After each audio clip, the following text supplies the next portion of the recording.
Hey everybody, I'm Butch Vig, music producer and drummer of Garbage, and you're listening to the story behind the song on Consequence.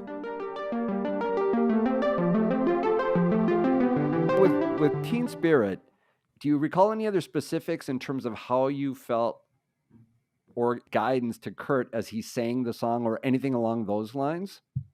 Well, I knew that Kerr would only do a lead vocal 3 or 4 times, so the first thing I would do is say, okay, I just want to get a test, get your headphone check, and get a mic test. Of course, I would record it. So he Yeah, thought it was just a warm up. So that was like take one. And then I maybe I love would that. I'd maybe get 2 or 3 more takes out of him, and then he wouldn't sing anymore.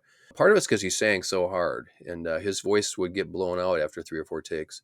I kind of had a system down at that point for doing vocals, the type of compression I used in EQ, and I used the microphone I used. So I knew once I got it set for him, anytime he wanted to sing, I was set. I didn't have to fiddle with it.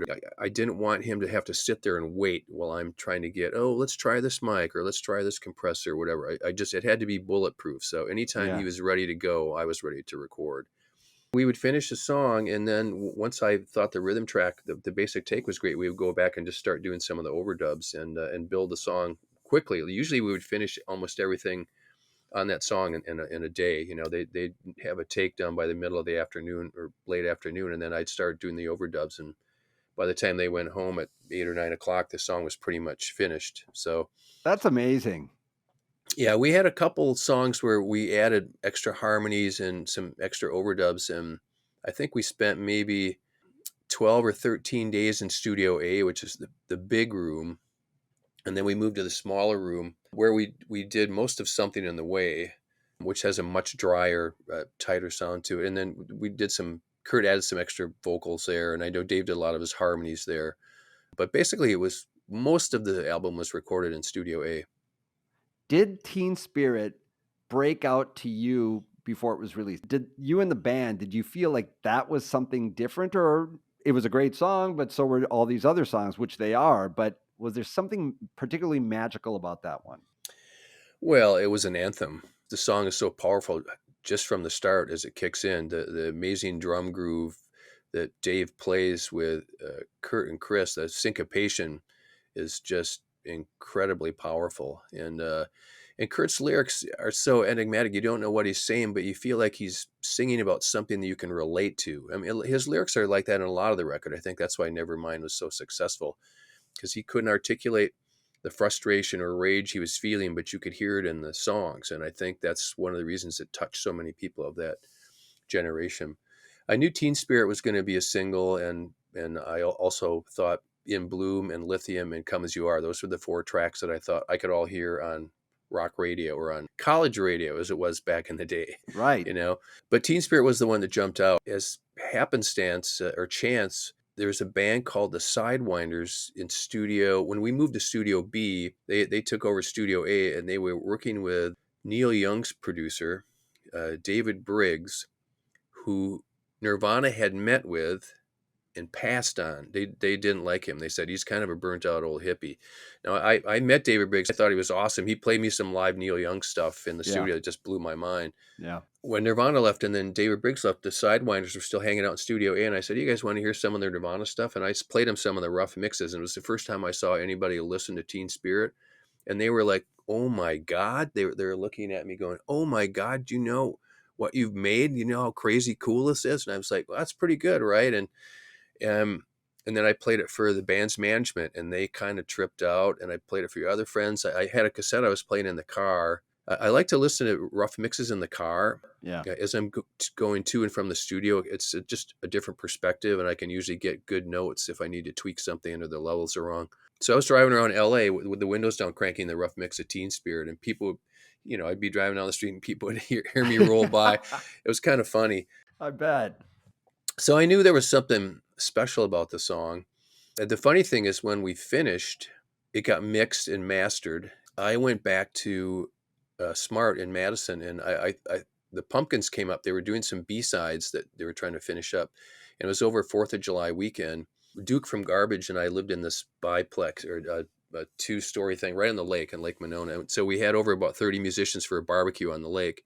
Like Killdozer was there, and Basically, a bunch of Madison musicians along with the Pumpkins, and we're barbecuing in the backyard. And Billy said, "Put on the Nirvana sessions, the album." And so I put it on the boombox on the picnic table and hit play, and everybody stopped talking and crowded around the picnic table, and no one said a word for like 45 minutes as the record played through. And it was done. Billy just looked at me and said, "Play it again." And so I said, "Okay." And I played it again. And then people were going, started talking while I was playing, but I could see everyone listening to it intently.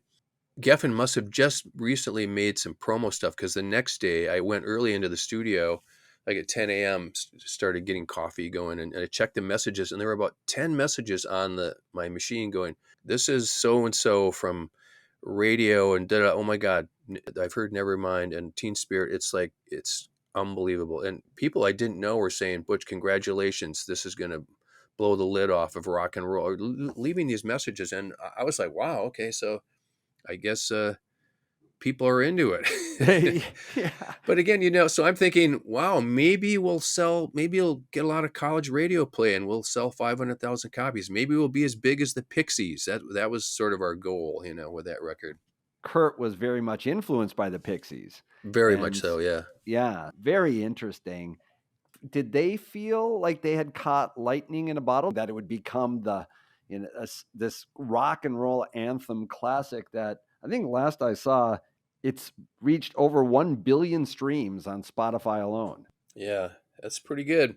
That's pretty good. None of us had any idea. And really what happened was MTV started playing the Teen Spirit video like 30 times a week. It was on like just constantly, Yeah. every day, every other hour you could see it on MTV. Yeah. And when that happens, you very quickly hit critical mass, like, millions and millions of people will see it. And then that happened all over the world, not just in the United States. And it caught all of us by surprise, because then it happened so quickly. They went on this initial tour, were playing some clubs, and then all of a sudden they were moving into bigger theaters. By the end of the year, they were playing arenas, Yeah. so it just blew up. I went to see him play at the Metro in Chicago, and we pulled up to the Metro, and there was a line around the block all the way. There were like 2,000 people in line, and the Metro only holds about 800 people or 1,000 people. The show was sold out. There are all these people trying to get in. That's a good sign, when it's Yeah. standing room only and there's another 2,000 people waiting outside. And I went backstage and hung out with the band. They're like, "Holy cow, can you guys believe this is happening?" They're like, "Wow, it's crazy, man." And They like it? well, at the time they were excited. Yeah, this is very early on. This would have been in August when I saw them Yeah. play, I think, at the Metro. They were just like, "Holy cow, this is crazy." And when they started playing the first song, it was like Beatlemania. People were screaming and crying in the crowd. I was standing back by the soundboard going, "Holy cow, I have never seen this reaction for a punk rock band."